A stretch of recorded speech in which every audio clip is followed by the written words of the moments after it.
اعوذ باللہ من الشیطان الرجیم بسم اللہ الرحمن الرحیم اللہم صلی علی سیدنا محمد معدن الجود والکرم وآلہ وسلم۔ سامعین و ناظرین اکرام، السلام علیکم ورحمۃ اللہ وبرکاتہ۔ آج کا موضوع جو ہے وہ یہ ہے کہ میں نے گزشتہ نشست میں بات کی تھی کہ ہم نے ضرب جمع تقسیم کرنی ہے، تو سوال یہ ہے کہ یہ کیسے کرنا ہے۔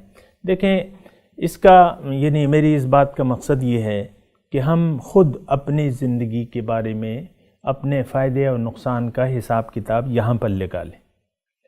اور ایک عربی کا مقولہ بھی ہے اور صحیح ہے کہ حاسبوا قبل ان تحاسبوا، اپنا احتساب کر لو، اپنا حساب کر لو اس سے پہلے کہ تم سے حساب لیا جائے۔ تو اللہ تعالی ہم کیا ہیں؟ ہم اللہ تعالیٰ کے بھیجے ہوئے ہیں اس دنیا میں۔ کس نے پیدا کیا ہے؟ اللہ نے پیدا کیا ہے۔ کس لیے پیدا کیا ہے؟ ایک خاص مقصد ہے، بے مقصد نہیں پیدا کیا۔ تو ہم نے دیکھنا ہے یہاں پر کہ ہم آئے کس لیے ہیں اور کر کیا رہے ہیں۔ تو یہ میں ضرب جمع جو ہے یہ حساب کتاب کی بات ہوتی ہے۔ ضرب جمع تقسیم کا مطلب یہ ہوتا ہے کہ جب بھی آپ کسی معاملے کا حساب کرنے بیٹھیں یا کوئی کسی کاروبار میں، مثال کے طور پہ آپ نے ایک کاروبار شروع کیا ہے اور کاروبار آپ نے شروع کیا ہے 5 لاکھ سے یا 5 کروڑ سے، مہینے بعد یا سال بعد آپ حساب کتاب کریں گے کہ نہیں کریں گے کہ بھئی میں نے کیا کھویا، کیا کمایا، فائدہ ہو رہا ہے، نقصان ہو رہا ہے۔ ایسا ضرب جمع تقسیم ہم نہیں کرتے اور نہ کرنے کو تیار ہیں۔ ظاہر ہے کہ مثال کے طور پہ میرے 62 سال ہو رہے ہیں، میں نے تو اپنا حساب کرنا ہے نا کہ بھئی جو مقصد ہے، اب تو میرے قبر میں پاؤں لٹک گئے، اب میں نے کیا کمایا ہے، میں کیا ساتھ لے کے جا رہا ہوں، یہ سوچ ہماری نہیں ہوتی۔ ہم چونکہ دنیا کے دھوکے میں پڑ گئے، لہٰذا دنیاوی طور پہ ہم سوچتے ہیں کہ ہم نے کیا حاصل کیا، کیا کمایا۔ مجھ سے بعض لوگ پوچھتے بھی ہیں کہ بھئی تم نے 60 سال گزار دیے، یہ کاروبار کرتے رہے، تم نے کیا کمایا؟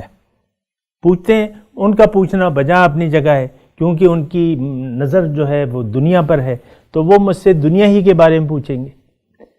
یہ مجھ سے نہیں پوچھتا کہ تمہاری حقیقی جو ہے وہ تمہاری کاوش کیا ہے، کیا نہیں ہے۔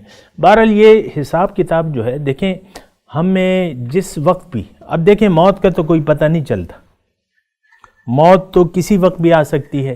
تو اللہ تعالیٰ نے قرآن میں یہ ہمیں فرمایا ہے کہ وَلَا تَمُوتُنَّ إِلَّا وَأَنْتُمْ مُسْلِمُونَ، تم نہ مرو لیکن اس حالت میں کہ تم مسلمان ہو، یعنی کامیاب ہو۔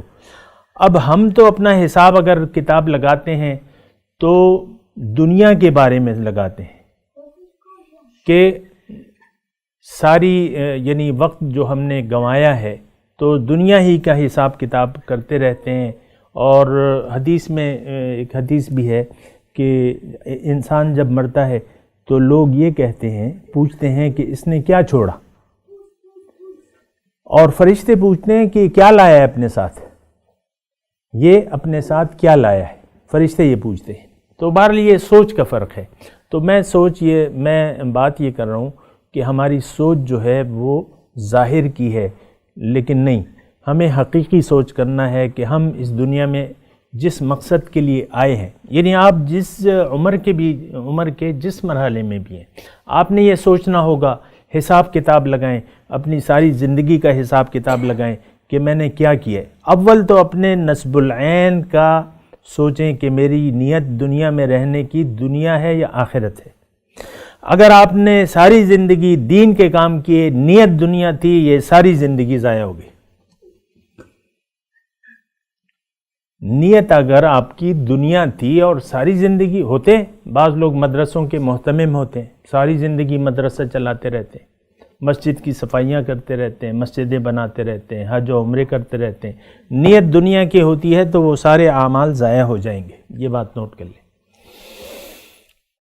تو اور جہنم کا پہلا ایندھن جو ہے، حضرت ابو ہریرہ کی حدیث ہے کہ سب سے پہلے جو ہے جن لوگوں کے ذریعے دوزخ کو بھڑکایا جائے گا، اس میں تو ایک عالم ہوگا، ایک شہید ہوگا اور تیسرا سخی ہوگا۔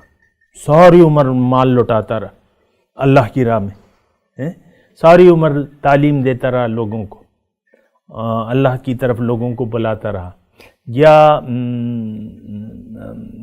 10 جنگوں میں حصہ لیا اور ہر جنگ میں جو ہے 500 کافروں کو قتل کیا اور آخر میں خود بھی شہید ہو گیا، سب سے پہلے ان لوگوں کو کے ذریعے جہنم کی آگ کو بھڑکایا جائے گا۔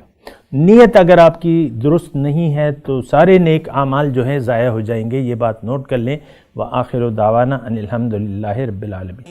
مولاي صل وسلم دائما ابدا على حبيبك خير الخلق كلهم